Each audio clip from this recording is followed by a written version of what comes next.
Magpapaksiw ako ng isda. Yan. Pinili ko sa Island Pacific.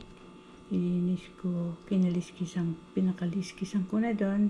Libre naman ng linis sa mga seafood store. Tapos, dinoble clean ko pa rin ng pagkaliskis. Kasi, pag nagpaksiw kayo, may natirang kaliskis. Nako, sasalalamunan nyo yan.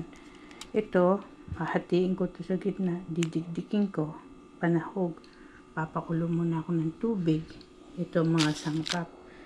Kung matabang ang isda, maglalagay lang kayo ng konting magic sarap. Kaya ang picture, pakurot lang, pakonti. Ayan, lalagyan din ng talong. Konting siling haba. Frozen kasi ang siling. Konting suka. Ang gamit kong fish sauce, kapuso. Aalugin nila. Tapos lalagay sa rep.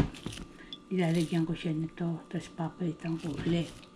Pagka pwede nyo rin kayo maglagay ng patis. Kung wala kayong balayan fish sauce. Yan ang masarap na klase.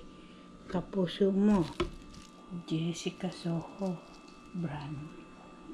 Kapuso lang. Okay? Thank you for watching. Be sure to subscribe to watch my old and upcoming videos. Siya nga pala, pagka ibababa nyo yung sangkalan, bibili kayo ng sangkalan na makapal.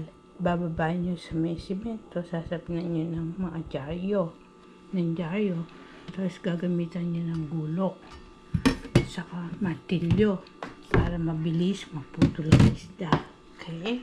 Thank you for watching. Be sure to subscribe to watch my old and upcoming videos. Bye.